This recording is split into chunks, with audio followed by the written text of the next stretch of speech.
So, okay, so just enabling here our deck from the online capability. So, Francesco, if you turn the slides and I'll talk. So we made some introductions. Very pleased to have you on board to this special ISP webinar. So let's start by just introducing ourselves and the company. We're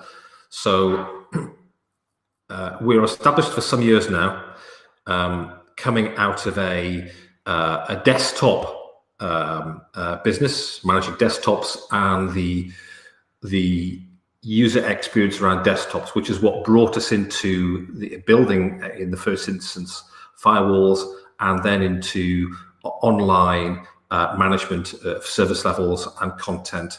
And we're exclusively focused now into cloud-based approaches for managing malware and content. So we're a medium-sized player in this industry. We are filtering more than 1 billion views per day. And we are filtering more than 350 sources of malware exposed to the internet from professional sources, and allowing you to blacklist by standard 50 types of content classes, and the ability to customize to any forms of content for regulatory or personal situations that you face in terms of your own ISP needs. As I've mentioned, and as I'm sure you're aware, we're a cloud-based business. So we are sourced and available at a number of cloud access points around the world, and we make it very easy for you to test the latency in your ISP business to do that. And so far, we are now installed in just over 70 countries. We added just our latest one yesterday, so I think it brings us up to about 72. So as I say, we're medium-sized, we're very credible. We're not quite 50 people, which puts us still in the small bracket in terms of being aggressive in terms of our commercials, and we hope you'll find us very responsive to your personal needs. Let's turn the slides. So in terms of our capability, we're going to be introducing you to our techniques for provisioning. Provisioning is very important for this industry, as you'll all appreciate. Simplicity in provisioning. And we're going to talk about two different models. The first being a deployment model, which requires no change at all in the router equipment, the customer premise equipment, okay? And it has a strong use case in residential. We have a very large installed base of this, and we refer to it as our Flash Start Lite capability. More advanced use cases can be provisioned by configuring the CPE router equipment, and we make that very simple to do as well. It's just a very short exercise, potentially as short as 2 minutes, but certainly no more than 3 or 4 minutes, even with a coffee. And we provide lots of manuals and capabilities around to help you do that, to simplify provisioning.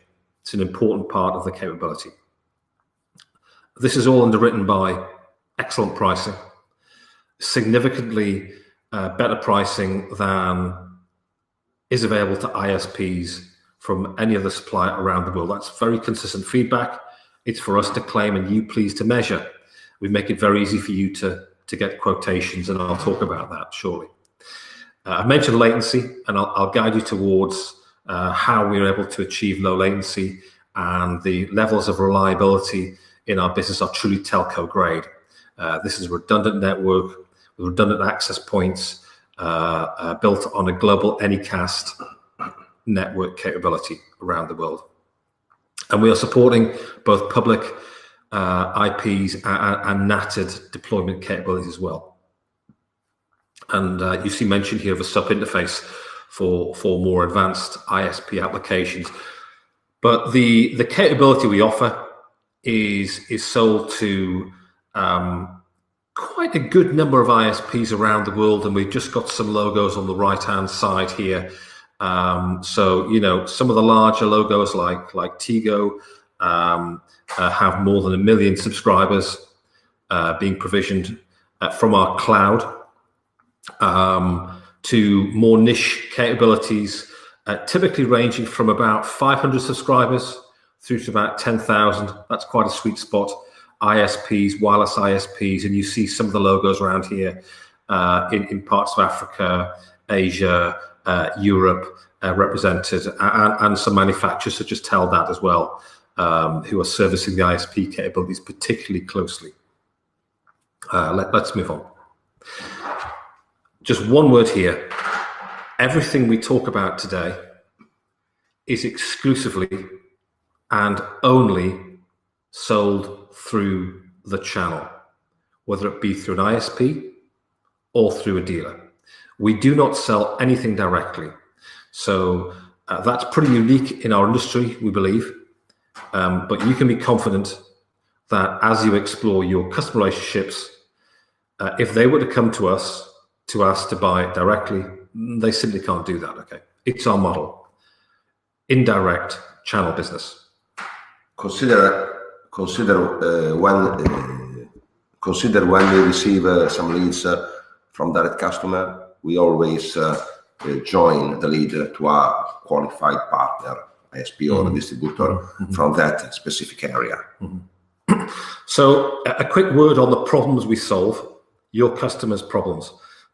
So one of the top problems in this industry sector for ISPs is regulatory. Often or most commonly the need to block illegal activities, pedophilia and such like, porn and gambling being the most common. But it's very easy for us to align with your local regulatory requirements. If you present those to us, we can make changes for your particular market, in all cases so far. Anyway, so please challenge us on that.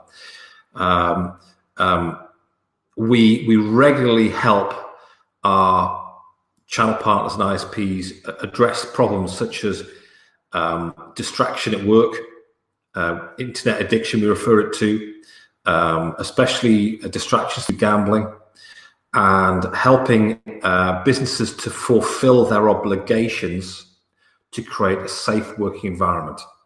Of course, as we all know, it's possible to roam onto the mobile networks, 4G, and do other things, but employers can meet their obligations for creating a safe work environment. And blocking of illegal things such as pedophilia, terrorist videos, clearly this is of interest. It's very easy to have a conversation and find use cases for this to get people interested. A very important part of this is having the right price point, and we will talk about that later. Okay. Now, to come down a level and start to introduce our capability, here we summarize the two ways to deploy Flash Start as an ISP. The first being Flash Start Lite, and the second being Flash Start Standard. Now, both of these are implemented in our multi-tenant system, but let me just talk to Flash Start Lite in 2 or 3 words. This is the configuration, or this is the deployment model that requires no customization of the customer premise equipment, no configuration of the router. It's very fast, very simple, excellent for residential, especially.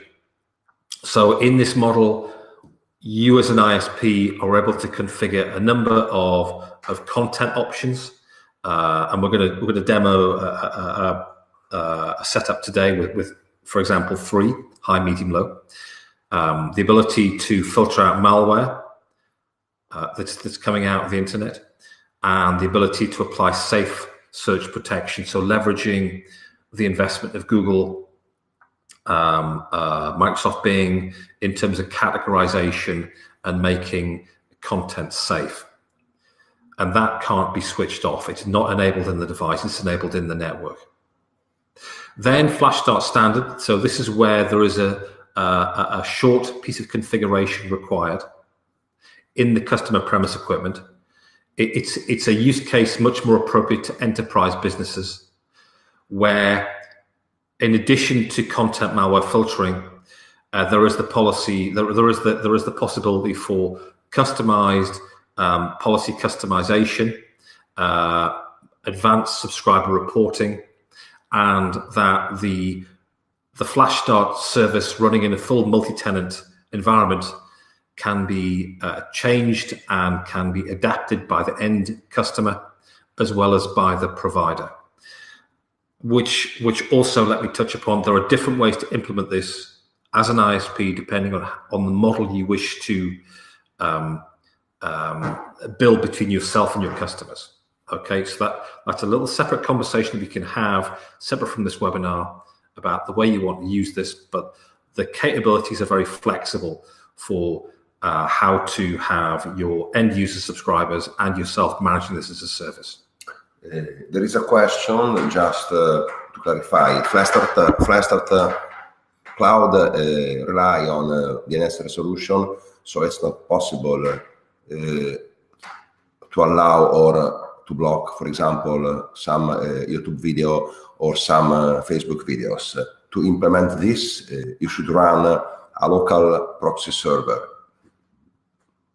But consider that proxy server sometimes can stack connection and can really slow down the speed of the internet. So it's a good balance between price, performances, and protection. Just to reply. That's an interesting point, actually. So one of the use cases that often comes with that, if you come to YouTube and other search engines, is how the giants such as Microsoft and Google apply their safe search to individual web pages.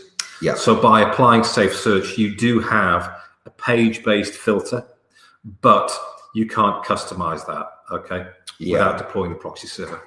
Flashstart already support Google Safe Search, Microsoft Bing Safe Search, and YouTube Safe Search restriction. Let's proceed. So just a word, and I'm going to demo this in a second, about how you implement Flashstart Lite. Okay, so this is the most popular choice of our ISPs. So it's a very simple three-step process. You declare your your address space, Class B, Class C, put the IP address range in. That's step one completed. Step two, you define the number of profiles and what you like to offer in each profile. So classically, it is 3 profiles. It's a high, a medium, and a low protection. And that's it. But you define what you would like to include in your high, medium, and low protection. And we're going to show you that in a second. And then you can also create up to 200 of different profiles if you want. But yeah, three is normally enough. Yes. And thirdly, you simply point your subscriber DNS towards the profile 123 that you wish to implement. And we'll talk about that in a second. The profiling you see here on the left, it's what I was referring to, base, medium, high. And then you can see on the right-hand side the pairs of primary, secondary DNS that we implemented. So we're working on the 104, 105, 114, 115, 124, 125, and so on pairs in terms of deployment. So you'll recognize those IP numbers as you get to know us better. Consider every DNS pairs is fully redundant between 5 continents data center. So in case a continent or a country or a specific node will go in some trouble, the system automatically switch in a half second the DNS traffic to the closest data center. Now we do for very large ISPs, we will also have the conversation about on-premise deployment. Yeah. Okay, but there has to be an appropriate commitment from the ISP to do that. So back to discussing the cloud-based model. So this is a very common deployment model for ISP Lite. So on the left-hand side, we're showing residential houses accessing a local ISP cache. And then within the cache itself, depending on what profile you wish to apply, you simply forward the DNS requests to the profiles shown here in the kind of, it's meant to be an orange cloud there. It's been uploaded and compressed by PDF technology. We've lost some of the artwork, but I think the concept's clear. So there's no change at the customer premise equipment. You're pointing within your own cache towards the profiles themselves. Okay. Of course, if you don't have an ISP cache, we make it simple to make some changes in the CP equipment through our online, very detailed, precise manuals. Yeah, and sometimes DNSs are automatically pushed by your provisioning system or by your radio server. No problem. Simply you can deploy the right couple of DNSs according to the chosen profiles. Lots of ISP that works with us until some years have totally automated this stuff. So we'll leave it on this slide actually. The attention, of course, will be partly around the low latency, and we provide the tooling around that. We'll cover that in a second. And once the approval to view a site or not is given by FlashStart, then the data, the web page data, flows directly to the end user with no interruption, no added latency. And of course, profiles are being stored in the cache. So as the cache is accruing that profile information, then the data is arriving faster and faster to the user experience. It's an excellent service, as I say, and we do hope you'll test us and try that. Let's move on. So the second example here is the more a business enterprise type deployment case, where your subscribers are small, medium businesses, large businesses, and they're looking for customization.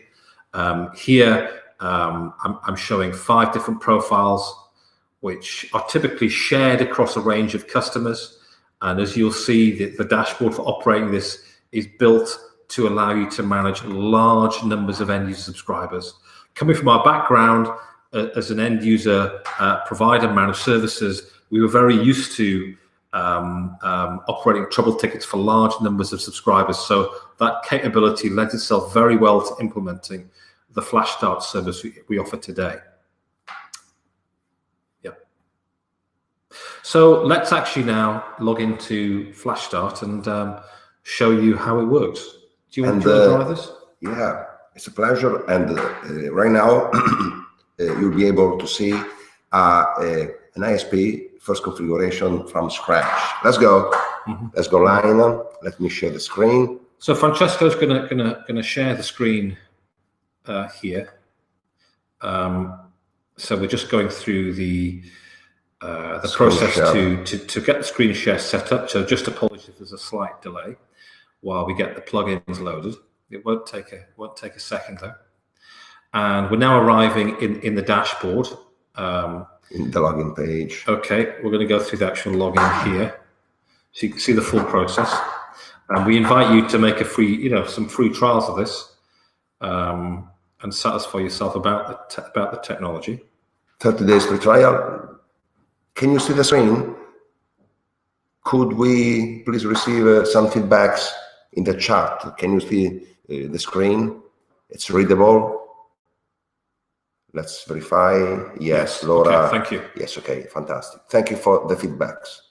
Here we go. So let's go inside. You want to minimize your screen sharing there, I think. Yeah, okay. So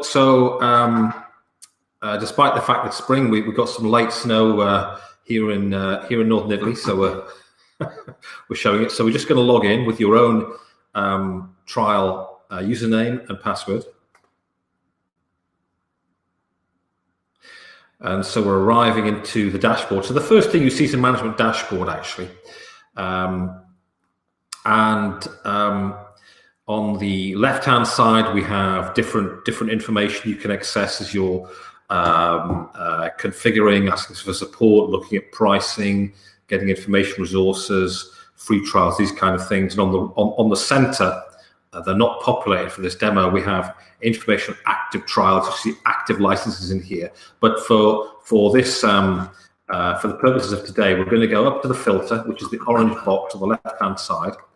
And as a new user, will be presented immediately with a choice for configuration as an ISP on the left-hand side or a standard reseller on the right. So we're going to go into the ISP setup here. This is exactly how it will be for you. So we've got a 3-step process. And we're going to go into allowing you to set up these pairs of DNS addresses for high availability. Okay, we'll continue. And the first thing, well, really the main step here is to enter your public IP range. So we're going to enter a fairly low IP range here, just to make the point. So 193.10. Okay, so we're setting up 10 addresses there. Normally, an ISP, I think, owns 1, 2, 3, or 4 public C classes. For example, in Europe, the public IC classes are released by RIPE, or in South Africa, they are released by Afrinic, and so on. No problem. Like in Asia. So of course, these are your public IPs. This is still the process you'd go through, where you might just have 1 or 2 public IPs and a lot of private IPs. Okay, it's the same thing. So you can see immediately the system is configured for your base. That's a filtering profile we're going to set up. Base as the 104, 105, primary, secondary DNS, 114, 115 for medium protection, and 124, 125 for high protection. So we've defaulted into a kind of a 3 filter option here. You just simply contact us to have capabilities for adding, 3, 4, 5. Some chat messages, just a minute. There are some chat messages coming in. Okay, let's answer later to the... it's also possible to add .23 or .24 pool. No problem. It's a range, no problem. Yeah. It's a range you can add. And then inside there are some facilities to also add particular ranges. No problem with this. Yeah. Let's close. Okay. Send the feedback. Yeah, that's our personal feedback and setup. So we're now we're looking at the major tabs here for configuration. We've just navigated across to the network tab, and you can see on the left-hand side here the IP address range we entered, 1.9.3.1 to 1.9.3.10. We can see the standard profiles here, the names, base, medium, and high protection, which themselves have pairs of IP addresses configured for the DNS. Then we've got a status button, which is showing green, which shows we've gone through the configuration and that's set up correctly for you, and the last login date. Okay, so some basic information. And now perhaps we can just go into the profile at the top, and you see we've got something called monitor here. Actually, monitor is quite a useful one. So monitor is a way to perhaps first look at deploy flash start, do no filtering at all, but allow the DNS resolutions to come through our filter as well. So it's quite nice to gather traffic, look at profiles. And you see down here under monitor, we've got the address space listed from 1.9.3.1 downwards. So you can simply select each of these IP addresses and assign it to the monitor profile. You see the name at the top there, which is given its own time zone, and you can apply all of your network space into monitor, or you can apply your network space into other forms of profiling. So maybe just cancel those for the moment, Francesco, and we'll go out to, we'll just hit the cancel button, and we'll go out and look at a different profile. Why don't we go to the base protection? in there, base protection, okay. So selecting that in base, you see it now in the top center, under profile, we're under base. And we're now going to look at how you may go ahead and configure base for all of your subscribers. So if we first of all go into the list tab, that's the second in from the left. So you're looking here at the standard category list. So we have ads and spam, dangerous, free time, generic. Now these are macro categories. So if we hit dangerous, you see under that we have gambling, we have peer-to-peer, file sharing, we have proxy. And at the touch of a button, you can allow and disallow these entire classes of content. Okay, so at the back end of our business, we create our own database of sites that are offering gambling services on the internet, and these are updated very frequently. If one of your subscribers was to hit a site that was not known to us, we go through a process complete within 24 hours to classify that website, starting with the most sensitive issues around illegal and regulatory matters, to have that classified well within the 24-hour period. You know, things like travel and news, that can take slightly lower priority before it gets classified. Okay, so it's a very simple touch and click to actually block categories or not. So you'll see other categories down here that I think will be very self-explanatory. On the more advanced filtering, here we have heuristic malware protection. So I mentioned, and you see below, we have the possibility to enable lots of standard malware protection. Heuristic allows you to take a more advanced, more risk-averse approach to blocking. So you will have some false positives by selecting heuristic malware. Very few. But you achieve a much higher defense against malware by doing that. Okay, so you'll see if Francesca closes the window, underneath you have the malware protection there. That's a standard 350,000 blocks. It's very stable. The heuristic is providing a more aggressive blocking. Okay, so it has particular uses in banks, in insurance and legal, where there's a more risk-averse attitude to a blocking. But for much more normal enterprise, business, residential, the malware protection you look at now is an excellent filter and has very low false positives on it. Okay, so we won't go. Okay. So actually, here we see the social networking blocking, which has some very nice features, particularly around to be used around our scheduling blocks. Now we can block any of these categories according to schedules. What that means is that you can set a start time, and we're just setting 8 o'clock in the morning here, and then an end time for when you will allow access, or rather block access, to all forms of social network. Okay, so this becomes a really nice way to implement avoiding people wasting time at work on social media, gambling, these kind of things. Yeah. Then at the same time, of course, you in the real world, you've got to be able to then whitelist some forms of social media, such as LinkedIn, maybe for business use.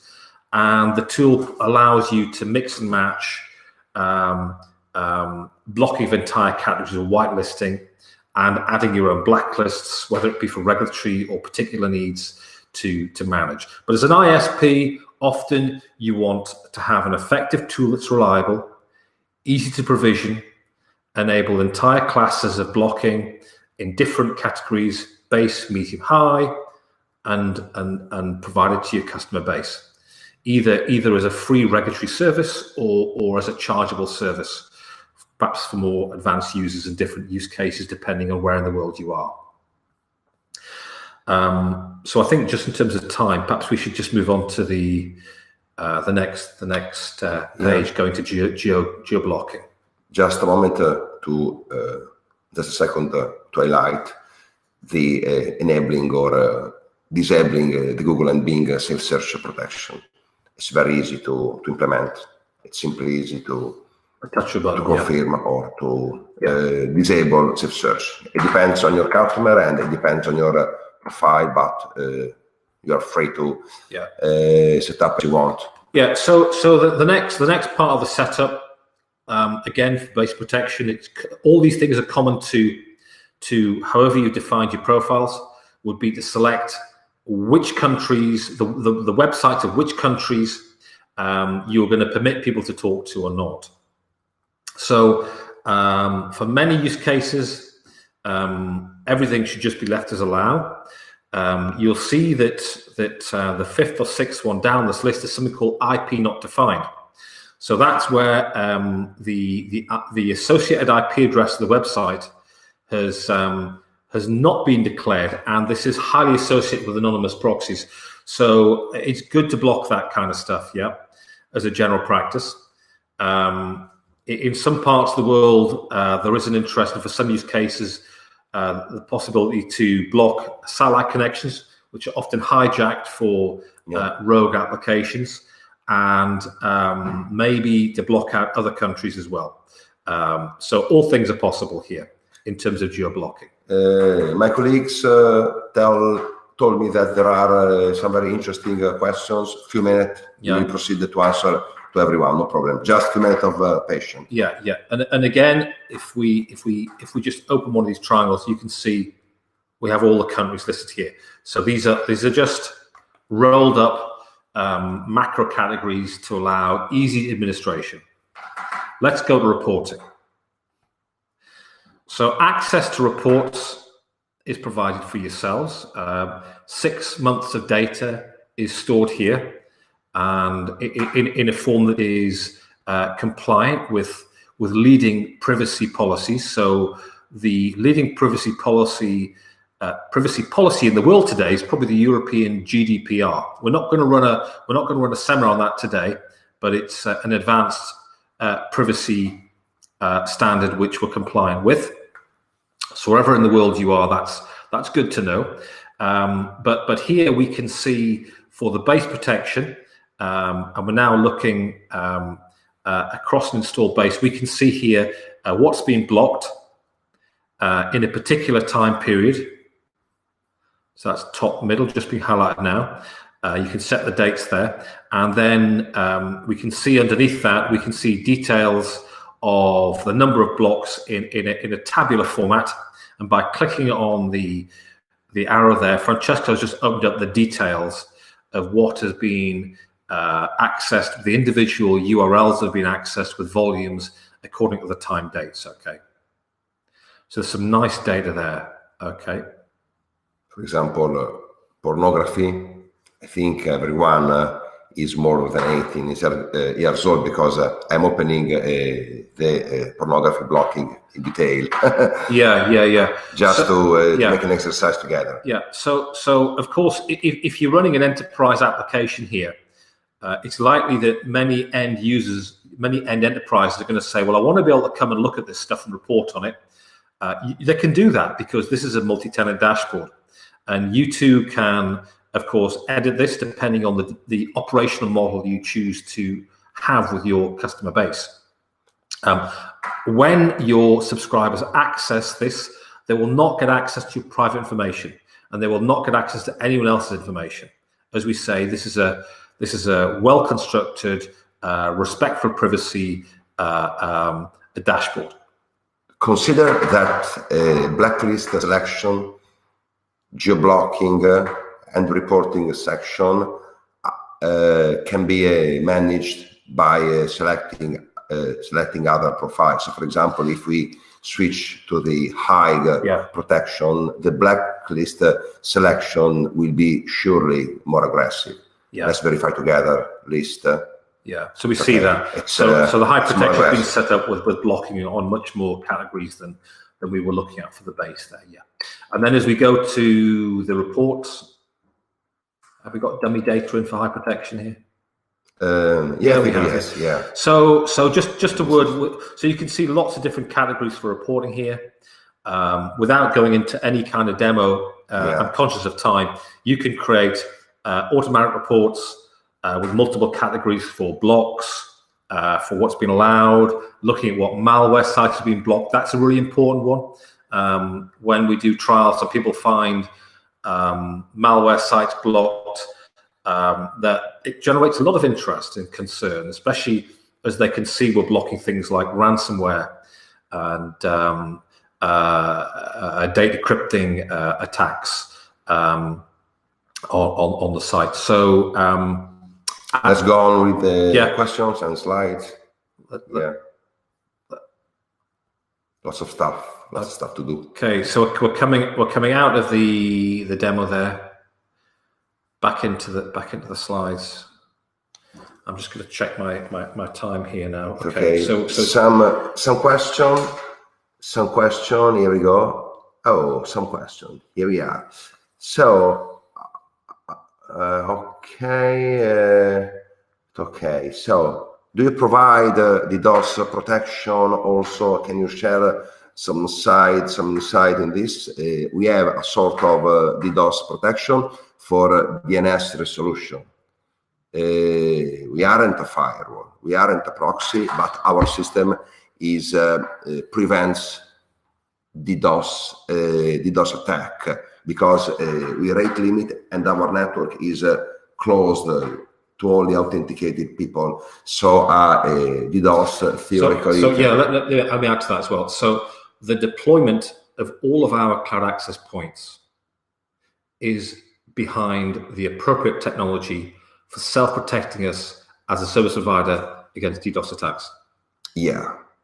So as a service for your end subscribers, there is some element of protection that will prevent them going to sites that expose themselves to becoming part of a DDoS attack. Yeah. Another question: changing the DNS server from customer side will degrade the use of CDNs, and the traffic will not be served from the CDN hosted at our premise. Consider that our network is distributed, so the CDN, for example, that Microsoft uses for Africa or for Canada or from some other country is respected since Flash resolver are spread all around the world. But if you have a particular question or if you want, this is Charbel to simulate something. Please write an email to support@flashstart.com, support@flashstart.com, and our technician will be glad to simulate directly into your scenario for free. No problem. Another questions. I agree with the same, especially from Akamai. I didn't hear any negative feedback because we spread our nodes all around the world, so local CDN geographic distribution is fully respected. But if you want, we can try together, no problem. Okay, just a moment and they will answer to your question. Okay, here we are. So let's proceed about commercial, and then we'll be free to answer to any further questions. Here we go. Okay, pricing. Okay, so pricing is based on a QPS model, queries per second. And we offer a very low risk, very simple, very immediate way to access pricing. The pricing, if you know your QPS, a peak, you can calculate an average. And the formula is very simple. It's peak minus a third. Alternatively, you can complete the online questionnaire just by entering the number of subscribers you have of different classes, and we'll give you a number, and we'll contract to that for the commitment you make to us. So if you make a month's commitment, you get a month's fixed. If you make a year commitment, we'll give you a year fixed. And then subsequently, we just price based on actual QPS at the start of the contract period. It doesn't vary there afterwards until the end of the contract period. So we could just quickly jump back into the tool, Francesco, if you want to drive, and we'll show you where that is. So this will be a much shorter part of the demo. It's arriving, it's coming. Okay. Okay, so we're just screen sharing again. And we're going to go to the a European price book here. So you'll see some prices. Can you see our screen, please? Just a feedback in order to confirm if you can see our screen right now. Okay, just a feedback if we are visible. Thank you. Thank you. Okay, they are writing. Just a feedback to understand. Yeah, yes, okay. Great. So we arrive here at the management dashboard, and on the left-hand side is the pricing tab. So the first time you do this, it'll generate a request to us. We'll ask for a little bit of data we gathered, and then you've got access to this online. So the first thing to see here will be the green line, how to calculate QPS. So let's go into that. And then we've got a few notes here, and it's as simple as, on the right-hand side, adding in the number of residential subscribers you have. So let's just put some numbers in there, Francesco. And then we've got numbers of small, medium, and large business. Yeah, and then primary schools and universities. So we built this with some basic assumptions around volumes of these different use cases, and then we hit the green button to calculate QPS, and it gives us an average 55 queries per second on that particular use case. Okay, so we go back to the pricing page, and we now have got we've taken a calculation of 55, and we can look at the drop down menu here, which prices things in queries per second. Okay, so for 55, we'd happily band that into the 50 queries per second, which is priced here in coins. So coins is our way of having abstraction between different currencies, but more than that, in terms of allowing you to buy with economies of scale. So we have many customers who are both ISPs and resellers. So rather than force people to buy a particular license type in volume, we aggregate into coins. So each coin, you can see, costs €2, and so the price for that particular scenario we looked at is €3,100 per annum. Okay, so there's quite a lot in that. That's quite a reasonable size ISP. Yeah, consider 50 average queries. Consider that we use a percentile to mitigate the off-peak, but 50 query is a quite medium ISP. Francesco, just run another example, just using 1,000 residential, say. Okay, here we go. I'm going to go back to the calculator. Okay, how many? Just put 1,000. Just put 1,000 residential. I'll leave it at that. Okay, calculate. Okay. 45 QPS. Okay. Same model. Okay. For example, okay. 500 residential should be roughly around 22. Okay, 22. So that'd be the 25 brand there. So we're in euros here. So forgive us. €1,800 per year. Okay, so that's in Europe, and yeah, that's a European price list. Okay, so the price lists are different in Asia and Europe and LATAM. Okay, so depends on life cost. So that's a quick introduction to the pricing, nice and simple.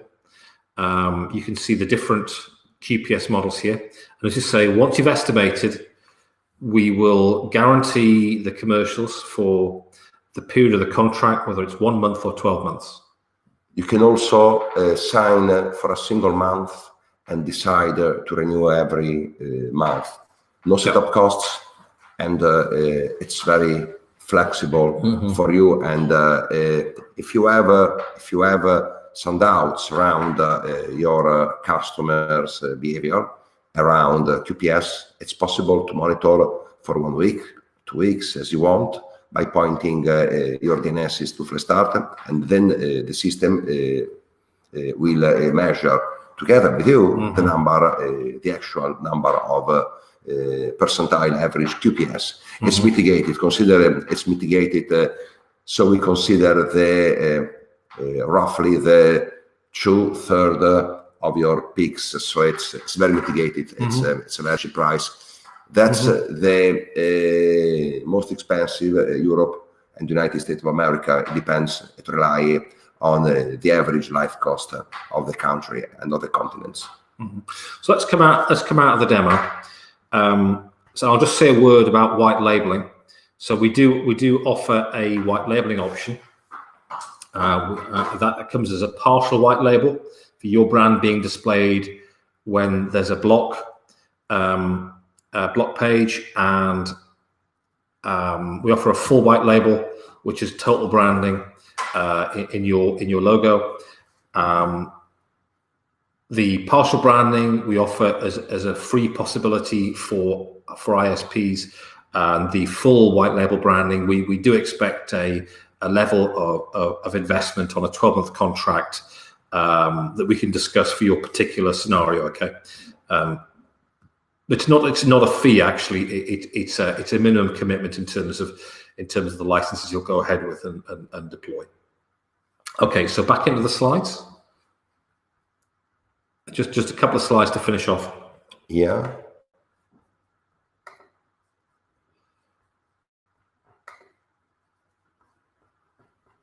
Here's the presentation. Okay. Here we go. Okay, so there are some questions. Let's answer at the end. Yeah. Yeah. We're nearly through this.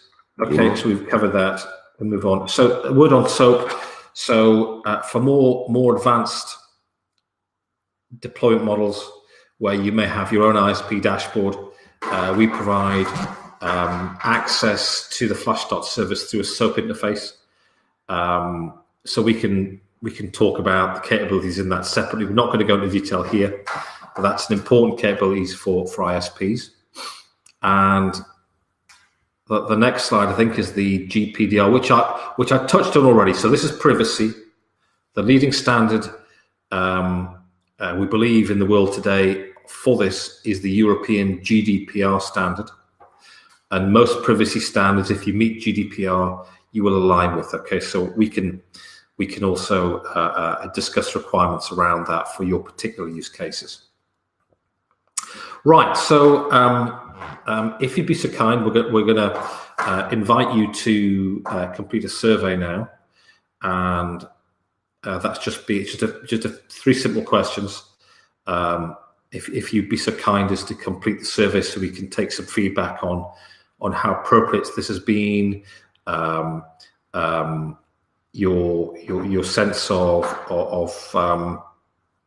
I'm forgetting the questions now, but 3 questions. How did you feel the contents? It's important to improve ourselves.